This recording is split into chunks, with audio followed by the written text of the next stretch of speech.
불평하고 짜증냈었던 우리의 영혼과 심령이 있었거든 우리를 위하여 피 흘려 돌아가신 주님을 다시 바라보아 늘 언제나 변함없이 흔들리지 아니하고 요동하지 아니하고 온전한 믿음을 주께 하나님께 올려드릴 수 있는 믿음의 백성 되게 하여 주옵소서. 하나님, 이 더운 여름이 지나가 풍성한 가을을 허락하여 주실 것을 믿습니다. 다시 주님을 바라보고 하늘나라를 바라보고 우리에게 맡겨진 주의 믿음의 사명들을 잘 감당하여 축복받고 주께 영광 올려드리는 믿음의 인생 되게 하여 주옵소서. 오늘도 말씀을 선포하여 우리의 믿음의 백성들에게 들려주실 터에 하나님이여 아멘으로 받게 하시고 그 말씀에 내 심령이 결단할 수 있도록 인도하여 주시며 우리의 삶 가운데 그 회복되어진 신앙, 그 진리의 말씀을 붙잡고 승리하는 인생 되게 하여 주옵소서. 하나님이 함께하여 주실 줄 믿사오며 우리 주 예수 그리스도의 이름으로 간절히 기도드리옵나이다. 아멘. 오늘 말씀을 가지고 축복하시는 하나님이란 제목으로 함께 은혜를 받기를 소망합니다. 오늘의 제목이 무엇이라고요? 축복하시는 하나님입니다. 우리 지난주에 기복신앙에 대해서 또 거기에 대한 맹점 또 어려운 부분들을 말씀해 드렸습니다. 그래서 어떤 성도분들이 기복신앙과 축복을 어떻게 구분할 수 있는지 좀 이렇게 말씀으로 증거해 달라고 부탁이 있어서 고민하다가 이 귀한 말씀을 상고해 보도록 하였습니다.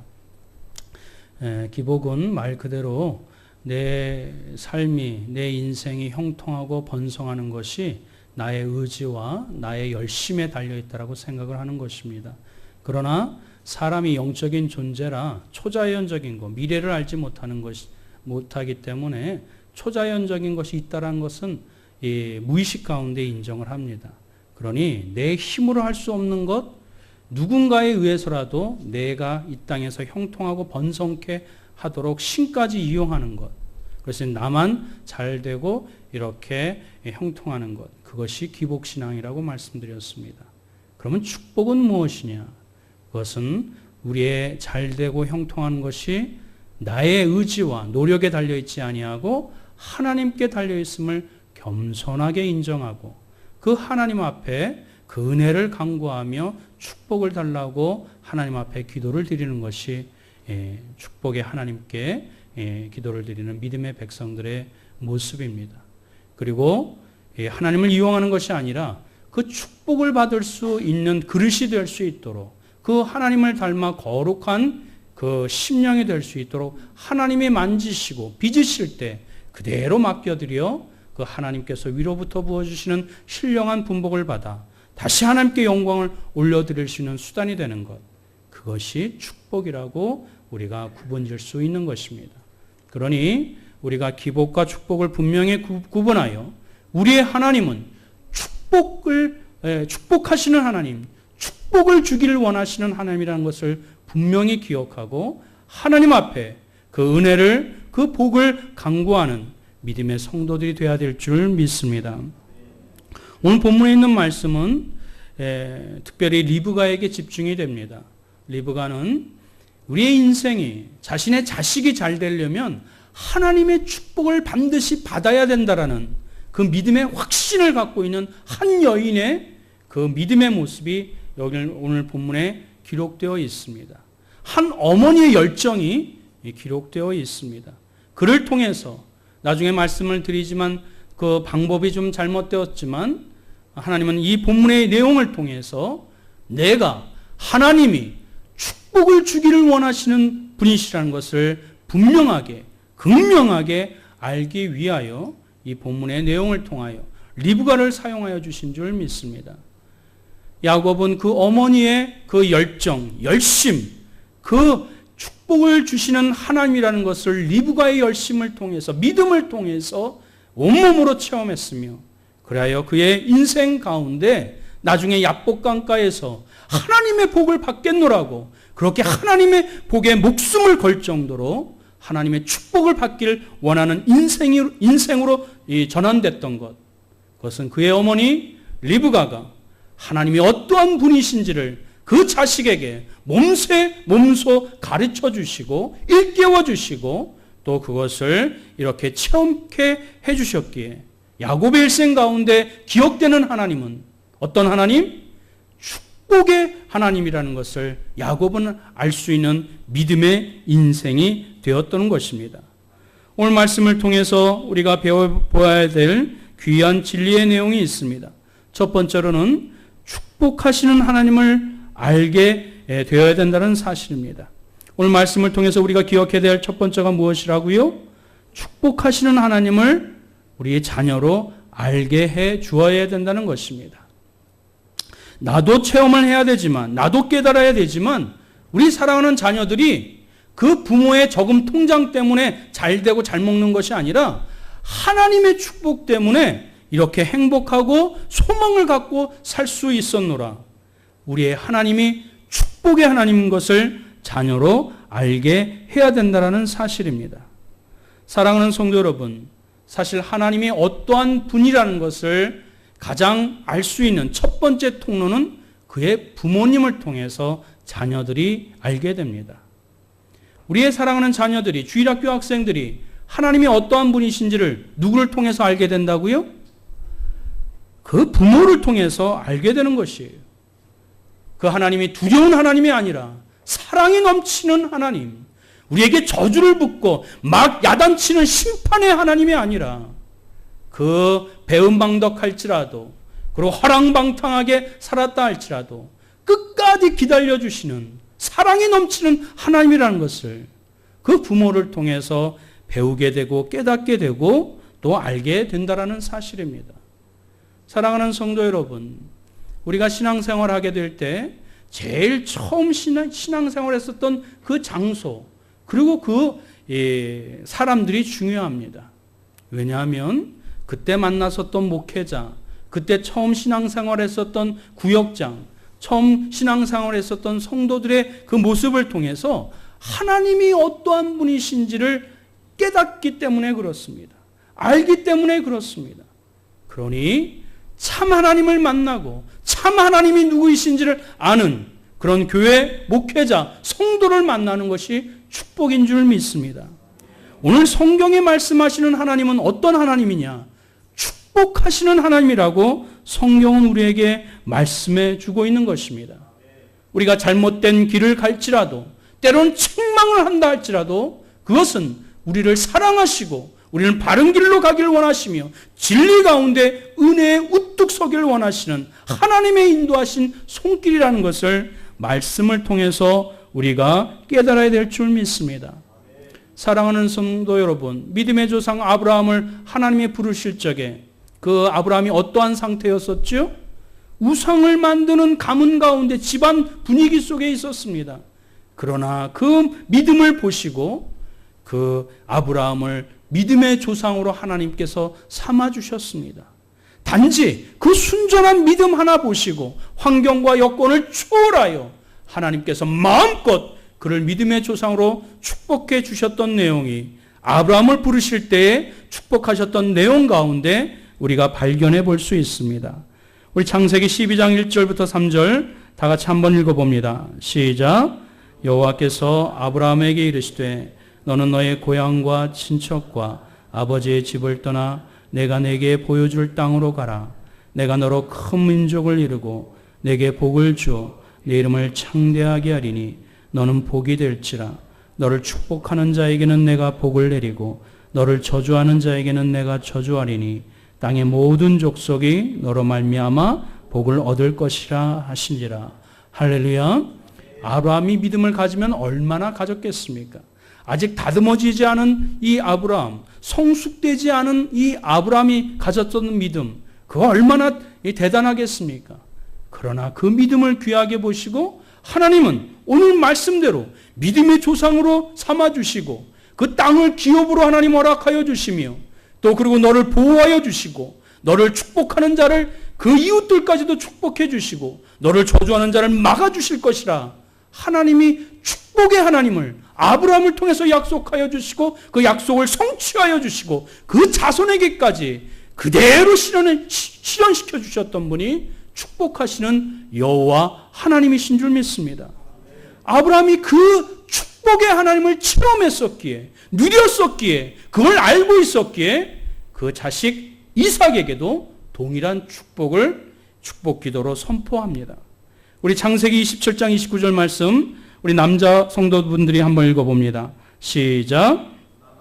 너를 섬기고 열국이 내게 굴복하리니 내가 형제들의 주가 되고 내 어머니의 아들들이 내게 굴복하며 너를 저주하는 자는 저주를 받고 너를 축복하는 자는 복을 받기를 원하노라. 할렐루야. 아브라함이 그 축복해 주셨던 그 내용을 고스란히 아브라함이 누렸고, 그리고 그 아들 이삭이 누렸고, 그리고 그 아들 또 야곱에게 그대로 전수하는 내용이 하나님의 축복의 내용인 줄 믿습니다. 또한 오늘날에 이르기까지 예수 그리스도를 구주라 믿는 믿음의 백성들에게도 이 신약의 시대에서도 동일한 아브라함의 축복이 그 믿음의 백성들에게 있다는 사실을 우리가 기억을 해야 될 줄 믿습니다. 갈라디아서 3장 9절 말씀 우리 여성분들이 한번 읽어봅니다. 시작. 그러므로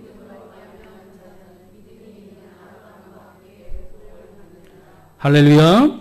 아멘. 믿음으로 말미암아 믿음의 조상 아브라함이 누렸었던 복을 오늘날 믿음을 갖고 있는 모든 믿음의 백성들에게도 동일하다, 그렇지 않다?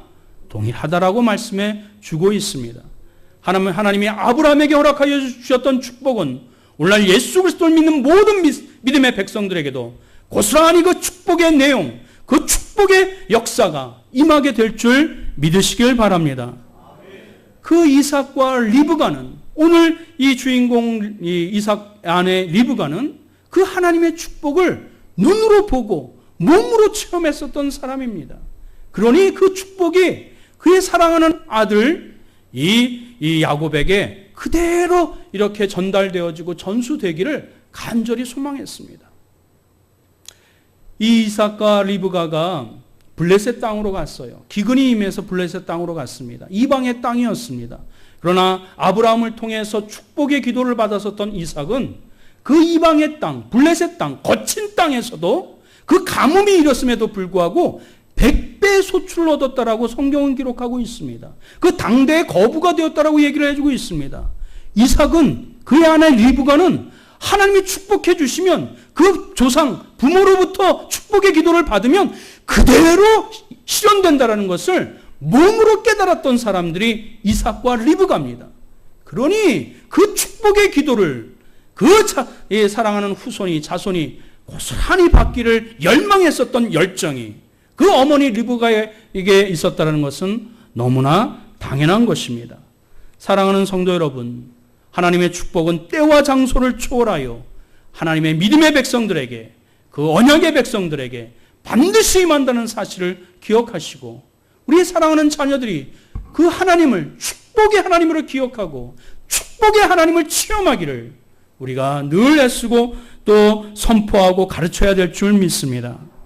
시편 34편 8절 말씀 다 같이 한번 봉독합니다. 시작. 너희는 여호와의 선하심을 맛보아할지어다. 그에게 피하는 자는 복이 있도다. 할렐루야. 우리가 섬기는 하나님은 축복의 하나님이십니다. 그 축복의 하나님의 선하심을 우리가 체험했었던 것을 고스란히 자녀들에게 증언해 주시고 간증해 주시고, 우리 자녀들이 동일하게 기도 가운데, 축복의 기도 가운데 축복의 하나님을 만날 수 있도록, 맛보아할 수 있도록 우리가 축복의 하나님을 선포하시길 다시 한번 주님의 이름으로 축원드립니다. 두 번째로 우리가 기억해야 되는 것은 축복받는 기회를 할 수 있거든 자녀들에게 만들어 주셔야 된다는 것입니다. 축복받는 기회를 누구에게요? 자녀들에게, 나뿐만 아니라 우리 지인들에게도, 저 자녀들에게도 만들어 주셔야 된다는 것입니다. 오늘 본문에 있는 말씀 가운데 리브가가 그 아들 야곱에게 한 일 중에 가장 중요한 일은 그의 아버지 이삭에게 축복 기도를 받게 해준 일이 가장 중요한, 그 믿음의 계보 가운데 가장 중요한 일입니다. 그 축복의 기도를 받을 수 있도록 기회를 만들 수 있도록 인도해 주신 것, 그것이 참으로 귀한 것입니다. 물론 그 방법은 잘못됐습니다. 그렇지요? 그 아버지를 속이고 그 맏아들 에서를 속이고 그 거짓말을 했었던 것, 이것은 성경이 분명히 잘못됐다라고 얘기를 해주고 있습니다. 그러나 잘못된 것은 잘못됐지만은 그 잘못된 것 가운데 리브가가 또 잘한 것은 하나님께서 그 인간의 실수를 통해서도 하나님이 어떠한 분이시고 믿음의 백성들이 마땅히 받아야 될 그 믿음의 전통, 유산은 그대로 계승된다는 것을 가르쳐 주고 싶은 것이 하나님의 은혜의 말씀입니다. 사랑하는 성도 여러분, 이스라엘 백성들은 축복의 기도를 굉장히 중요하게 여겼습니다. 특별히 유언하실 때, 우리 조상들이 유언하게 될 때 그 축복의 기도는 자녀에게 반드시 그것이 영향을 미쳐 그대로 이루어진다라고 확고하게 믿었습니다. 사실 안 믿는 사람들도 부모가 자꾸 하게 될 때 임종을 가까이 되었을 때에 유언과 같은 말씀을 했을 때에 이 불효를 했던 자식들도 반드시 그 마지막 말씀은 들어드리려고 지키려고 애를 씁니다. 하물며 이 땅 가운데 부모 자식 간에도 유언을 지키려고 하거든 하나님의 축복의 기도를 그 아버지가 그 어머니가 그 유언의 축복의 기도를 했을 때 하나님의 이름으로 빌었었던 모든 기도의 내용들은 반드시 성취되어진다고 믿었었던 것이 이스라엘 백성들의 믿음의 모습이었던 것입니다. 그런데 한 가지 우리 궁금한 점이 있지 않습니까? 아니 에서, 그 맏아들 쌍둥이 형 에서는 동일하게 자식인데 에서는 축복을 받지 않도록 하고 야곱에게 축복을 받도록 했던 거, 리브가의 편애가 아닐까요? 그렇게 생각할 수 있습니다. 그러나 그 에서와 야곱이 태어나기 전에, 쌍둥이를 잉태하기 전에 하나님의 사자를 통해서 그 리브가에게 주셨던 말씀을 리브가는 마음속 깊이 기억하고 있습니다. 나중된 자가 처음 될 것이요. 또 그리고 그 동생이 하나님의 그 유업을 무르익게 된다는 그 말씀을 리브가는 마음속 깊이 간직하고 있었습니다. 그가 갖고 있었던 여인의 한계, 그가 갖고 있었던 경험의 이런 어떤 한계를 통해서 그의 약속을 성취하기 위하여 그 야곱에게 리브가는 축복의 기도를 받을 수 있도록 이렇게 진행을 했었던 것입니다. 오늘 말씀 가운데 11절, 12절, 13절 말씀이 있습니다. 야곱이 그 어머니 리브가에게 이르되 내 형 에서는 털이 많은 사람이요 나는 매끈매끈한 사람인즉 아버지께서 나를 만지실 때인데 내가 아버지의 눈에 속이는 자로 보일지라 복은 고사하고 저주를 받을까 하나이다. 어머니가 그에게 이르되 내 아들아 너의 저주는 내게로 돌리리니 내 말만 따르고 가서 가져오라. 야곱은 겁이 많았어요. 소심했어요. 이것이 만약에 아버지한테 들키고 또 사냥꾼 이 에서에게 들키게 되면, 그것이 드러나게 되면 오히려 복을 받지 못하고 저주를 받을 것이라 두려워하는 마음에 염려하고 있을 때 오히려 리브가는 담대하게 너의 저주는 내게로 돌리리니 이 끔찍한 결단을 하면서조차까지 그 아들 야곱에게 그 아버지의 축복의 기도를, 하나님의 축복을 받을 수 있도록 그 기회를 만들어 주신 것, 그것은 리브가의 그 열정이요 또 순수한 하나님의 축복을 갈망하는 믿음의 자세인 것을 우리가 이것까지 부정해서는 안 될 줄 믿습니다. 사랑하는 성도 여러분, 그 리브가 그 어머니, 그 축복의 하나님을 어떻게 해서라든지 그 사랑하는 아들 이삭이 축복을 받을 수 있도록 기회를 만들고 그것을 책략과 계략과 또 상황을 이렇게 옮겨서기까지 무서운 결단을 통해서 실행을 옮긴 것, 그 어머니의 희생정신을 우리는 잊어서는 안 될 줄 믿습니다. 사랑하는 성도 여러분, 우리 사랑하는 자녀들 할 수 있거든 축복 기도를 많이 해 주십시오. 하나님의 이름으로, 주님의 이름으로 잘 때나 학교 갈 때나 또 무슨 일을 시작하게 될 때 하나님의 이름으로, 주님의 이름으로 마음껏 축복해 주십시오. 아이들이 자신이 잘나서 부모가 능력이 있어서 잘된 것이 아니라 이 축복 기도로 말미암아 하나님이 축복해 주셨다.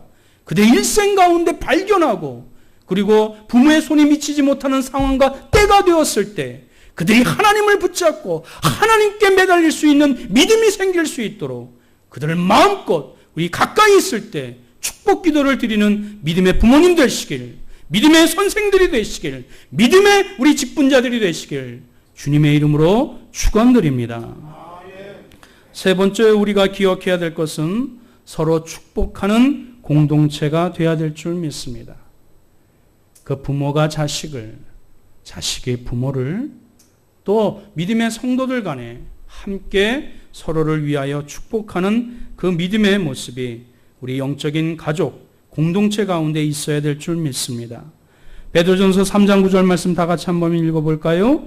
시작. 악을 악으로 욕을 욕으로 갚지 말고 도리어 복을 빌라. 이를 위하여 너희가 부르심을 받았으니 이는 복을 이어받게 하려 하심이라. 할렐루야. 하나님의 우리를 부르심은 하나님의 거룩한 성품을 닮아 남을 저주하지 아니하고 남의 탓을 하지 아니하고 그를 마음껏 주의 이름으로 축복을 비는 거룩한 백성으로 우리를 부르신 줄 믿습니다. 사랑하는 성도 여러분, 왜 하나님이 저를 목사로 불러주셨을까요? 왜 하나님이 여러분을 장로와 권사로, 집사로, 성도로 불러주셨을까요? 먼저 그 하나님의 그 놀라운 구원의 그 은총을, 은혜를 깨닫고 그 은혜를 함께 받을 수 있도록 축복을 빌 수 있는 그 믿음의 사람으로 우리 직분자를 세워주신 것 아니겠습니까? 할 수 있거든요. 마음껏 축복하십시오. 하나님의 이름으로, 주님의 이름으로 마음껏 축복하시는 영적 공동체가 우리 모임이 되고 우리 공동체가 되길 주님의 이름으로 축원드립니다. 사랑하는 성도 여러분, 이제 풍성한 결실이 있는 가을입니다. 심어야 거두는 농작의 법칙, 저는 믿고 좋아합니다. 그러나 영적인 원리 가운데 축복의 원리가 있습니다.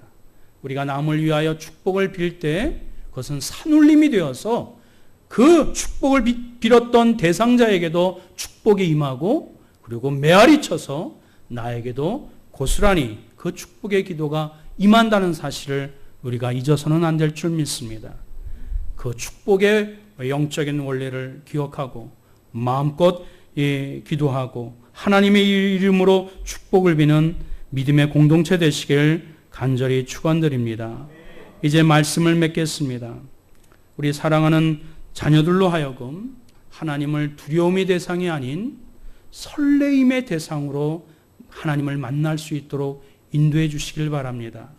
사랑하는 성도 여러분, 하나님을 사랑하기 때문에 만나고 싶고 하나님을 더욱더 알고 싶어하고 더욱더 가까이 하고 싶어하는 마음, 그것은 우리 믿음의 직분자들이, 믿음의 부모들이 우리 자녀들을 마음껏 하나님의 이름으로 그 하나님의 축복의 하나님 것을 깨닫게 해주실 때 가능한 일인 줄 믿습니다. 로마서 5장, 하나님이 우리를 사랑하여 주셨을 때 어떨 때 우리를 사랑해 주셨지요? 어떠한 순간에도 사랑해 주셨지요? 우리가 여전히 죄인 되었을 때도, 하나님과 원수 되었을 때도, 우리가 연약하고 부정하고 그리고 실수가 많았을 때도 여전히 사랑해 주셨던 분이 우리가 섬기는 여호와 하나님이십니다. 그리고 로마서 12장에는 그 하나님의 사랑은 어떠한 핍박과 환난과 고난과 시련이 와도 어떠한 존재라도 그 하나님의 사랑에서 우리를 끊을 수 없다라는 사실을 분명하게 증언해 주고 있는 것이 바로 복음인 줄 믿습니다. 사랑하는 성도 여러분, 그 하나님의 복음을 우리 자녀들이 듣고 깨닫고 하나님의 사랑 안에서 하나님의 축복 가운데 무럭무럭 자라나갈 수 있도록 마음껏 주의 이름으로 축복하시는 영적인 부모들 되시길, 영적인 직분자들 되시길 주님의 이름으로 축원드립니다. 우리 찬송